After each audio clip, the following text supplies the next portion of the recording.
People and animals engage in a wide variety of behaviors as part of their repertoire. Some of these behaviors have to be learned by interacting with the environment and experiencing consequences. So in today's video, we're going to be talking about the concept of operant conditioning within psychology. And I'm going to walk you through some examples of reinforcement and punishment. So operant conditioning. If you're taking Intro to Psychology or you're in some kind of learning and behavior class, you're going to be kind of familiar with this concept. But in order to understand what operant conditioning is, first we have to look at what an operant behavior is. So an operant behavior is any sort of behavior that a person or an animal learns as a direct result of interaction with the environment. So an operant behavior, by definition, is something that an organism learns to engage in. It comes about through direct interaction with your environment, with your culture, through various situations. Your parents are going to operantly condition you in a variety of ways to teach you right from wrong, but there is some kind of a consequence involved. So with operant behaviors, you choose to engage in the behavior. They're not automatic, they are voluntary. You voluntarily engage in a behavior, whatever it might be, and then the environment provides some kind of a consequence for that behavior. It could be something that is reinforcing, such as a reward, so something that you like, something that makes that behavior more likely to occur, but it could also be something that is kind of unpleasant, something that you don't like, such as a punishment that makes the behavior less likely to occur. But there has to be some kind of learning involved. You are learning to engage in a behavior based on the consequences that it produces. And because this type of behavior is learned through a process called operant conditioning, where you are conditioned to engage in certain types of behaviors over others, this type of behavior can vary dramatically within a given species. Because we are not born knowing these behaviors, they're really entirely dependent on the types of interactions and consequences that we have with our environment. So now let's look at different types of operant conditioning now that we have a pretty good idea of what it is.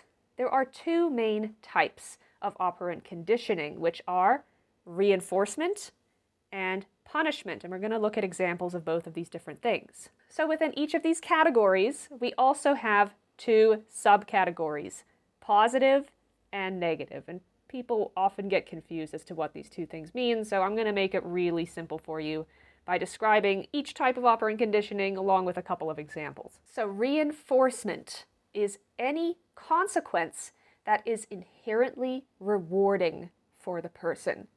So reinforcement equals something that is rewarding, something that is reinforcing, something that is making that behavior more likely to occur. There are two types of reinforcement. We have positive reinforcement and we have negative reinforcement. Now, when I use these terms, positive versus negative, I don't want you to think of it as good versus bad. I want you to think of it as adding versus subtracting, positive versus negative. So positive, something is being added to the environment, and negative, something is being removed from the environment. So with positive reinforcement, you are adding something to the environment that is making a behavior more likely to occur. So positive reinforcement. Some examples of this concept would be, let's say you're a student and you're taking a really big math test and you studied so hard for this test. You stayed up late, you studied over multiple days, whatever it might be. And at the end of this process, you take this test and, oh my goodness, you got an A+. That A+ is something that is being added to the environment that is reinforcing the behavior of having prepared well, studied ahead of time. It's a reward for you having studied for this exam. Another example of this could be, let's say you're a kid and you've been good all year long, and then at Christmas time, Santa comes and gives you a whole bunch of presents for being such a good kid.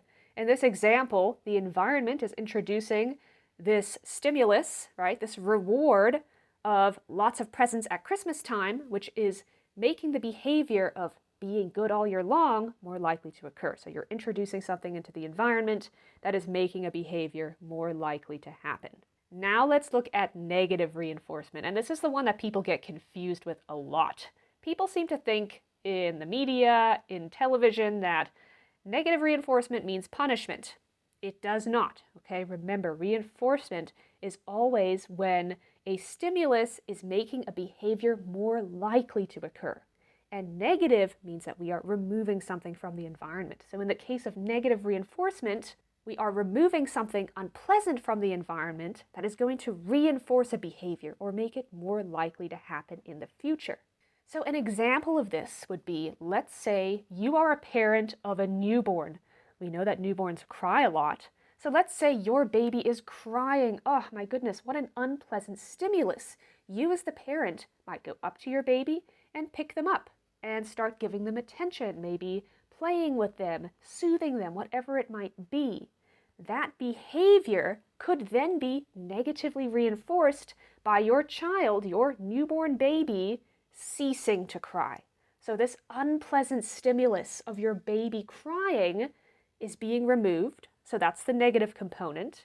And this is reinforcing your behavior of giving your baby attention. So it's making this behavior more likely to occur in the future. So next time your baby cries, you're going to be more likely to give them attention, to pick them up, to soothe them, to play with them, because you know that that is going to remove this unpleasant stimulus of your baby crying.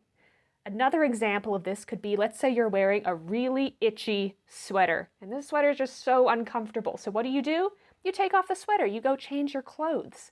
So now this unpleasant stimulus of this super itchy sweater has been removed, so that's the negative component, and it's reinforcing the behavior of you avoiding this sweater in the future.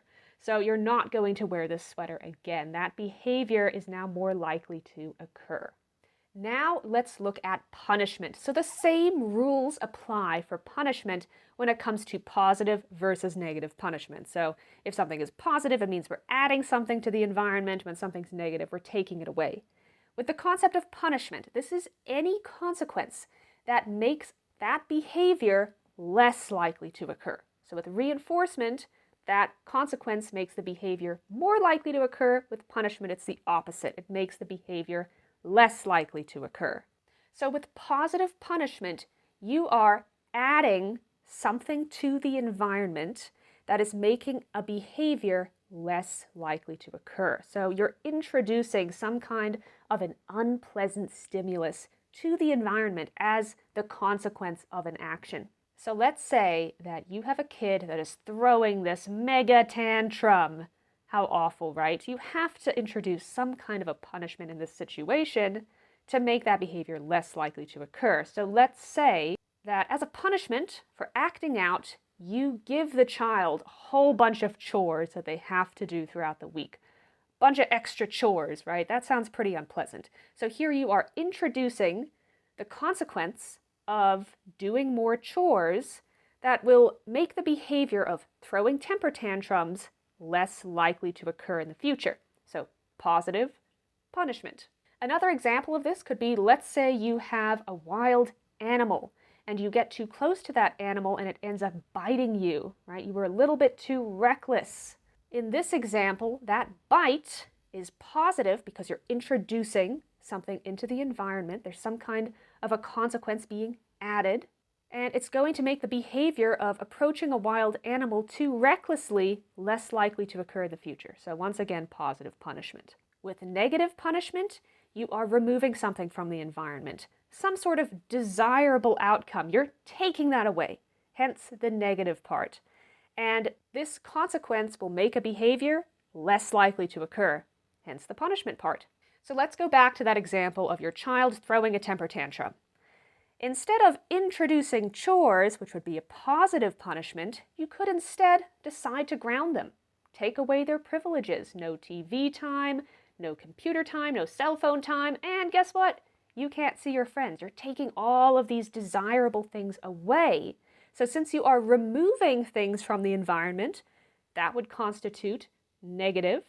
And because this is going to make the outcome of throwing temper tantrums less likely, it's a punishment. So negative punishment. Another example of this could be parking illegally. What do you get when you park illegally? You get a fine, but that means that you're losing money because of this fine. So here, the consequence is that you are losing money, which will reduce the behavior of you parking illegally. So negative punishment. Give this video a thumbs up if you liked it, ding that notification bell, leave me a comment down below, let me know some of your favorite examples of reinforcement and punishment, see if you can come up with a couple examples on your own. Make sure that you are subscribed for more psychology content just like this, and I will see you next time. Bye!